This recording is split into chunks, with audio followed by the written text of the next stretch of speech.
Pada suatu ketika terdapat seorang yang bernama Pak Bokir yang terkena musibah, di mana istri dan anak semata lainnya meninggal secara tragis karena sebuah kecelakaan.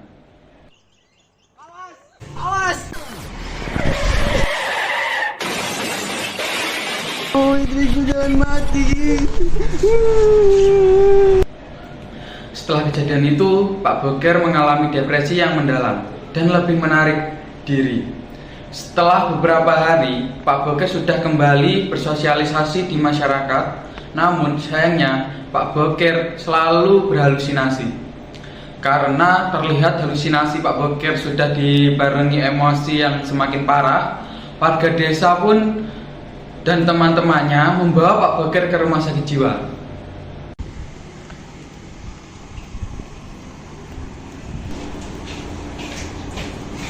Permisi Pak, ini ada pasien gangguan jiwa. Baik, saya segera tangani. Terima kasih ya Pak. Iya.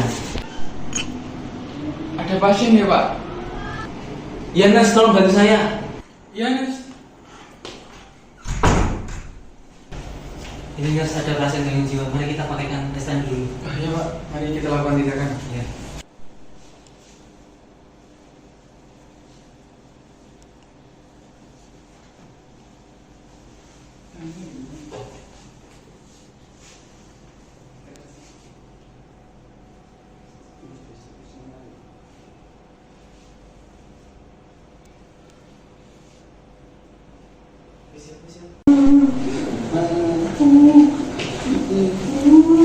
Selamat pagi Pak.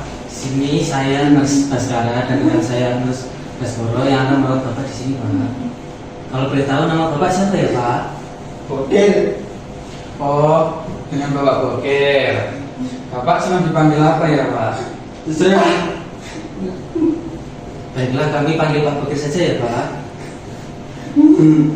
Di sini kami akan merawat Pak Bokir dan akan menyelesaikan masalah Pak Bokir. Kamu siapa? Beraninya mencampur urusan saya. Bukan begitu maksud kami Pak Bokir. Kami hanya menyelesaikan tugas kami demi membantu Pak Bokir menyelesaikan masalah Pak Bokir. Jika boleh tahu, keluhan yang dirasakan Pak Bokir apa ya? Saya ingin mati. Memang yang membuat Pak Bokir capek hidup dan ingin mati apa? Saya sudah tidak punya apa-apa di dunia ini. Anak dan istri saya sudah mati. Istri dan anak Bapak meninggal karena apa Pak? Ditabrak truk. Memang sudah berapa lama Pak kejadian itu? Sudah lama. Begini Pak, umur dan rezeki dan ajal itu Tuhan yang mengatur. Apakah Pak Bokir percaya akan hal itu? Nah, jika Pak Bokir paham, berarti Pak Bokir harus lebih tabah dan sabar ya. Mungkin Tuhan ada rencana lain untuk dibalik semua kejadian ini. Nah, ini sekarang Pak Bokir melakukan hal yang sesuai kesenangan Bapak. Kalau boleh tahu, Bapak suka melakukan apa Pak selama ini? Sepak bola. Nah, kalau Pak Bokir ingin sepak bola seperti dulu, Pak Bokir harus sembuh ya. Kalau boleh tahu, kesenangan Pak Bokir selain sepak bola apa ya? Membaca buku.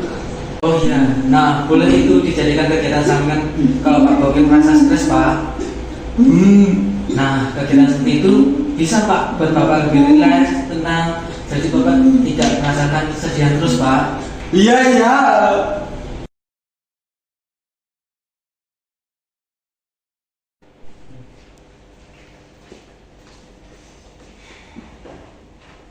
Setelah dilakukan komunikasi, pasien mengalami depresi, halusinasi, dan stres yang berat yang berlebihan karena kesedihan yang mendalam akan istri dan anaknya yang meninggal. Benar Pak, kurang lebih sama dengan rekam medis yang saya buat ini. Ya sudah, mari kita bikin kontrak untuk terapi berikutnya.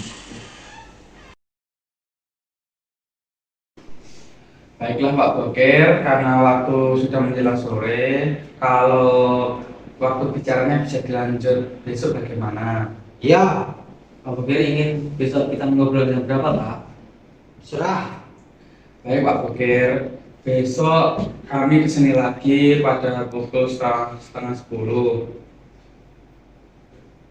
Terserah, saya udah capek dengan kalian. Ayo Pak Bokir, untuk tempat Pak Bokir yang di mana Pak besok Pak? Serah.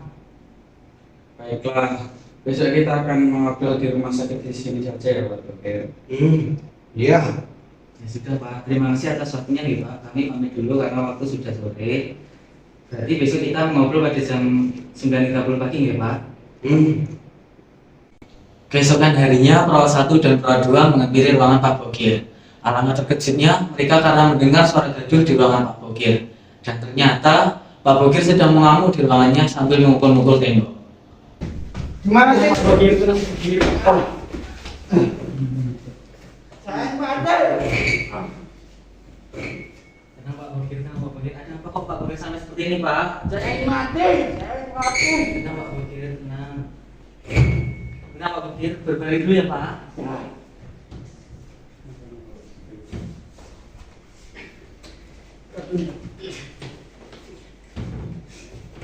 Tenang Pak Bokir, tenang.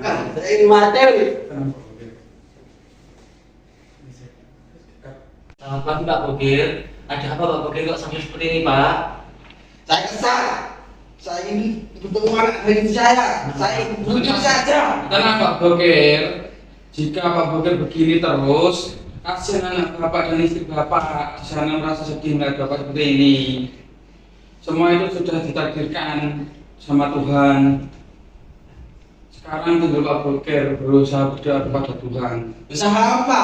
Tuhan sudah lupa dengan saya. Buktinya mereka sudah diambil oleh Tuhan. Tidak semua yang dikehendaki Tuhan itu melebihi batasan umatnya Pak. Jadi Pak Bokir yang sabar dulu ya Pak. Nah, apakah Pak Bokir hari ini sudah berdoa Pak, beribadah Pak? Belumlah. Buat apa aku berdoa? Nah, Pak, Bapak bisa mulai berdoa dan beribadah kepada Tuhan dan mendoakan istri dan anak Bapak supaya bisa nyaman di sana. Juga agar Pak Bokir lebih tenang, tidak terlalu memikirkan istri Bapak dan anak Bapak. Ya sudah Pak Bokir, agar Pak Bokir lebih tenang, nanti bisa dimulai ya Pak untuk beribadah dan berdoanya. Iya. Alhamdulillah kalau begitu Pak. Nah Pak Bokir sudah makan dan mandi belum Pak? Udah. Wah, emang sarapan apa tadi Pak? Iya, tadi dikasih makan sayur sama ayam. Nah, kan tadi sudah makan enak dan sudah mandi. Jadi pastinya membuat pikiran Pak Bokir rileks ya. Iya sih, tapi saya masih kepikiran anak dan istri saya. Oh ya Pak, Pak Bokir harus bangkit dari kesedihan ini agar Bapak lebih tenang. Bapak bisa melakukan kegiatan yang sesuai dengan hobi kesenangan Bapak. Kalau tidak salah, salah satu hobi kesenangan Bapak kemarin membaca buku ya Pak? Iya, itu hobi saya. Nah, itu bisa digunakan Pak Bokir agar pikiran Bapak Bokir tidak tenggelam dalam kesedihan. Saya ingin sekali baca buku, tapi saya bingung mau baca buku apa. Tenang saja Pak Bokir, nanti saya akan bawakan buku untuk Pak Bokir. Benarkah? Buku apa? Saya ambilkan dulu ya Pak.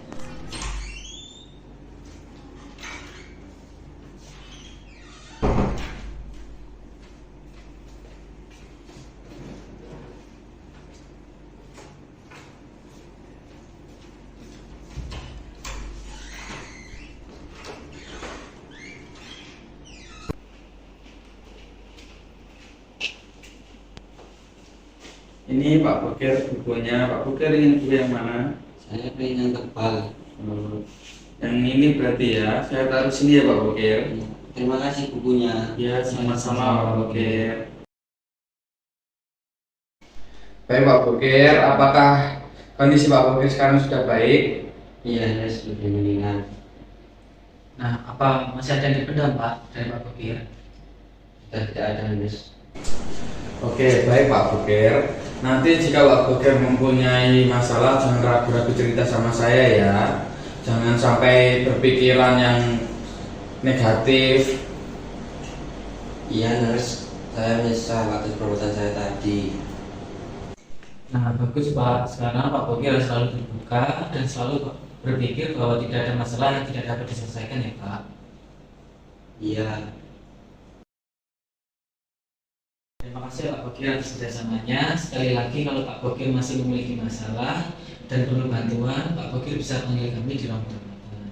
Untuk tindakan selanjutnya bisa dilakukan sambil melakukan salah satu hobi kesenangan Bapak tadi ya Pak, itu membaca buku. Iya, Nurse. Pada pukul jam 4. Untuk pertemuan besok Pak Bogi ini di mana Pak? Dan jam berapa? Jam 4 sore, Nurse, di taman rumah sakit sambil baca buku. Baik, kalau Bapak ingin seperti itu berarti besok kita di taman ya Pak pada pukul jam 4. Iya, Nurse. Baik, karena sudah 2 jam kami pamit dulu ya Pak. Saya doakan semoga Pak Bogi segera sembuh dan dapat beraktivitas seperti normal kembali. Selamat pagi Pak. Pagi, Nurse.